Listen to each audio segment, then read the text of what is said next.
반갑습니다. 오늘 성찬식으로 함께 1, 2부 연합 예배로 아이들과 함께 예배에 참여하게 됩니다. 우리 교회에 대한 네 가지 속성이 있습니다.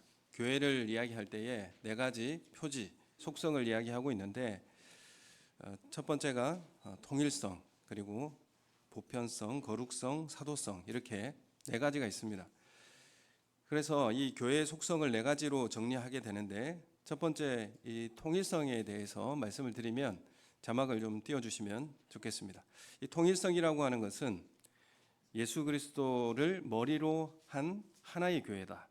모든 교회는 다 예수 그리스도를 머리로 한 교회입니다.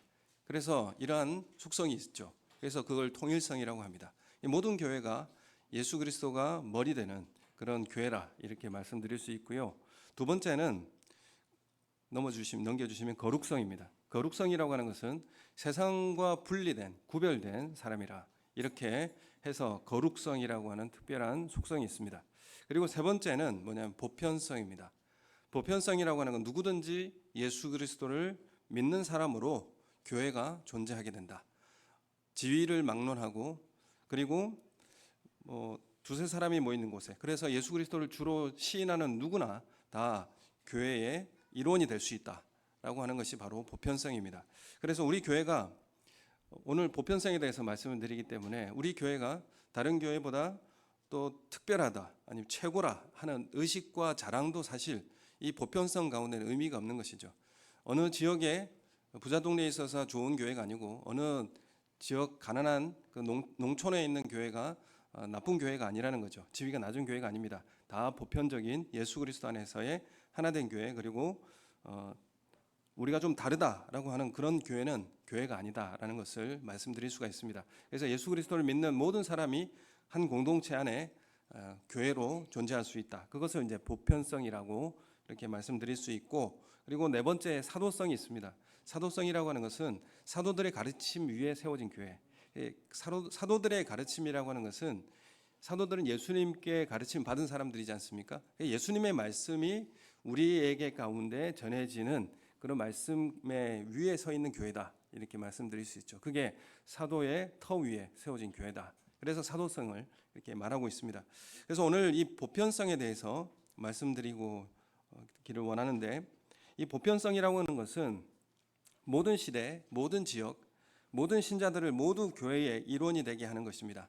그것은 뭐 시대의 차이라든지 어떤 지역적 차이라든지 어쩌면 지위의 차이라든지 이 모든 것을 넘어서서 예수 그리스도를 주로 고백하는 사람은 모두 교회의 일원이 된다라는 것을 의미하는 것입니다.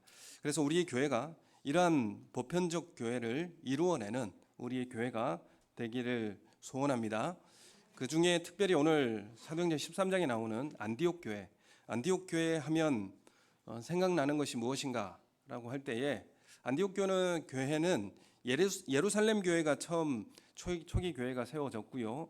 그 예루살렘 교회에서 핍박이 있었기 때문에 흩어졌죠. 스데반을 이제 죽이는 그런 사건이 있었기 때문에 예루살렘 교회가 흩어졌습니다.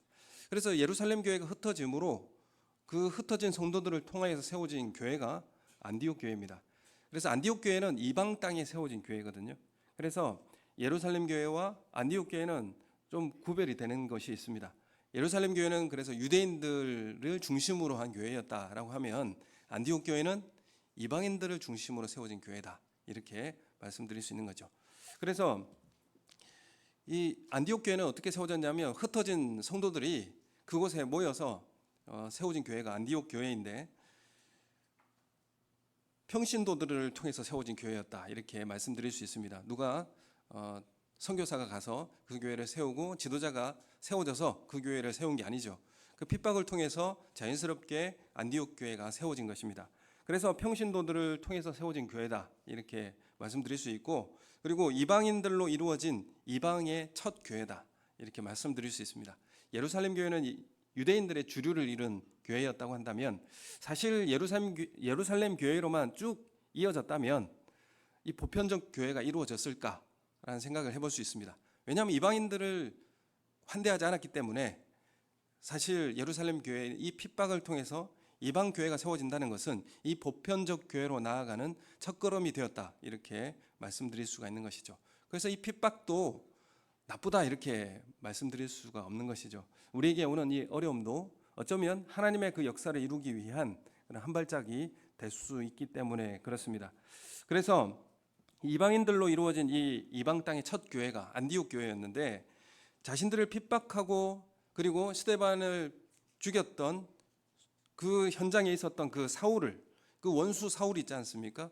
오늘 1절에 보면 그 원수 사울이 등장하고 있습니다.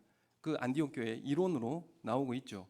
그래서 이 사울이 자신들을 핍박하고 고소했던 이 원수 사울을 지도자로 모실 수 있었던 교회가 바로 안디옥 교회다, 이렇게 말씀드릴 수 있죠. 그리고 말씀 훈련과 그 선교와 구제에 탁월히 섬겼던 교회가 또한 안디옥 교회다, 이렇게 말씀드릴 수 있습니다.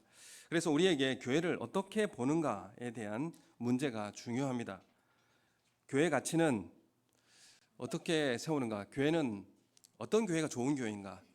라고 할 때 어떤 교회가 건강한 교회인가? 이런 걸 분별하고 기준을 가질 필요가 있죠. 사회적 지위가 모인 사람들이 어떠한가? 어떤 지위를 가진 사람들이 모여 있는 교회인가를 통해서 평가할 수 없지 않습니까? 건물이나 또한 제도, 어떤 제도를 가지고 있는가? 아니면 어떤 프로그램을 가지고 있는가? 어떤 지역에 위치해 있는가? 강남에 있는가? 강북에 있는가? 이런 것들을 가지고 평가되지 않는 것입니다. 교회 구성원들이 어떤 가치와 의미를 품고 있는가에 따라서 교회의 그 가치는 결정되는 것입니다.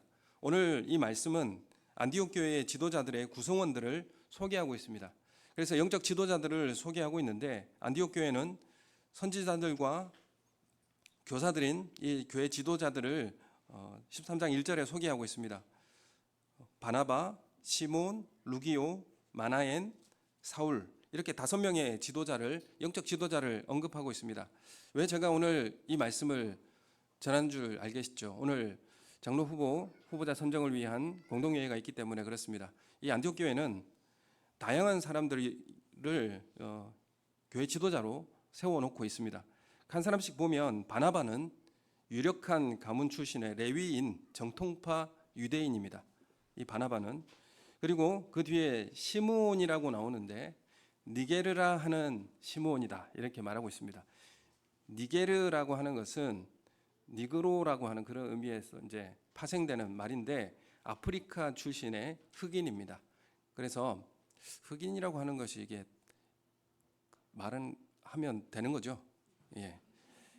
그래서 그 피부 색깔이 다른 사람 시므온이다, 이렇게 말하는 것이죠. 그래서 대부분 이 흑인은 그 당시에 어떤 지위를 가졌는가 하면 노예 계층이었습니다. 노예 계층의 사람들이었고, 그래서 로마 제국 시대의 노예였습니다. 그 노예였던 사람이 지금 안디옥 교회의 지도자로 언급되고 있다는 것입니다. 그리고 구레네 사람, 그 루기오, 구레네 사람이라고 하는 것은 리비아 사람이라는 그런 의미입니다. 리비아 사람, 이 사람은 어떤 사람인지 정보가 없습니다. 그래서 리비아 사람이 이방인이요, 무명인, 아무도 알지 못하는, 출신이 어디인지 잘 모르는 그런 듣도 보도 못한 사람, 그런 사람 루기오, 이 사람도 안디옥 교회에는 영적 지도자가 되었습니다. 또 헤롯의 안티파스 젖동생 마나엔이 나옵니다. 이 헤롯과 함께 유모의 젖을 먹고 자란, 그래 헤롯과 함께 그 같은 젖을 먹고 자란 그런 형제를 뜻하는 것이죠. 헤롯 하면 어떤 사람입니까? 헤롯이라고 하면 민족의 원수이지 않습니까? 그래서 유대인들을 핍박하고 또 고통스럽게 했던 그 당사자 바로 헤롯입니다. 예수님을 죽이려고 했고 세례 요한을 참수했던 그 장본인입니다. 이 마나엔의 어머니 헤롯의 유모였던 것으로 추정하고 있는데, 같이 헤롯과 함께 같은 젖을 먹고 자란 사람입니다. 그래서 헤롯가의 사람, 어린 시절을 같이 지냈던 사람입니다. 로마의 지배 계층으로 민족의 원수요 증오의 대상이지 않겠습니까? 근데 그 사람도 안디옥 교회의 영적 지도자로 지금 세워져 있습니다.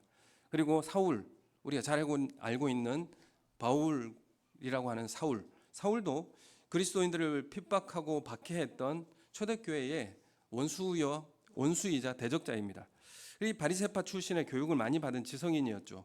그리고 초대교회의 일대 제1의 대적이었던 사람이 바로 사울입니다. 오늘 이 안디옥 교회의 5 지도자는 정말 다양한 사람들로 구성되어 있고, 그리고 출신과 지역이 다르고, 은사도 다르고, 인종도 배경도 다 다르고, 신분이 다르고, 교육 수준도 달랐습니다.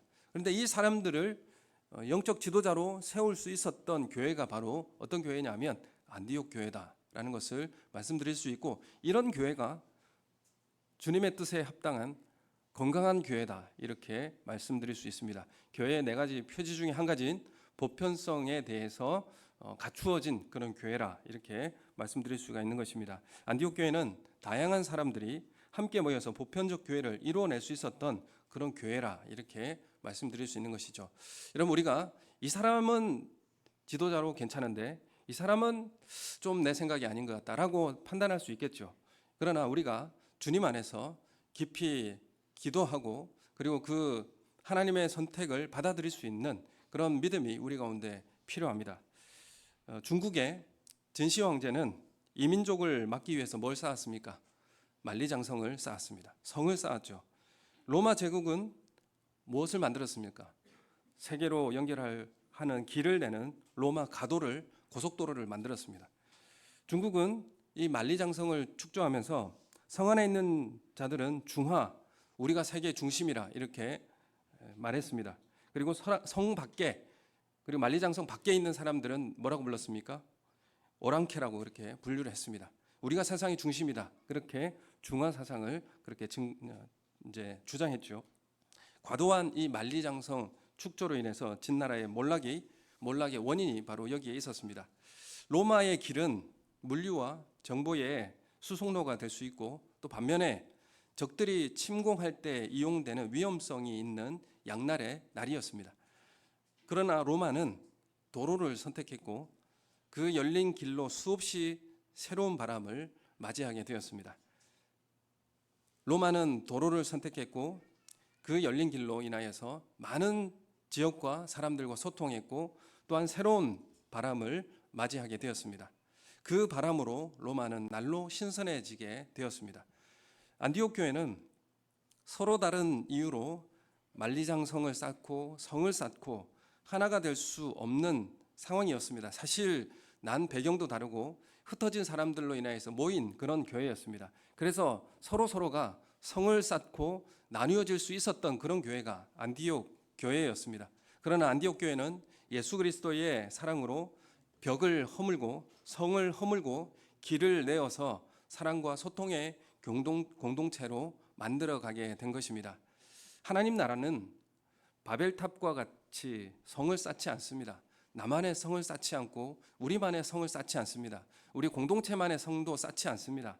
누구든지 그 하나님 나라로 들어오라고 길을 여는 것이 바로 우리 교회가 되는 것이고, 주의 말씀을 증거하는 하나님 나라의 통로가 되는 것입니다. 여러 가지 은사, 시대적 차이, 그리고 지역과 지위의 차이의 담을 뛰어넘어서 길을 내고 소통하고, 모든 시대, 모든 지역의 모든 성도들을 모두 교회의 일원이 되게 하는 그런 보편적 교회가 우리 교회 가운데 이루어지기를 예수님의 이름으로 축원합니다.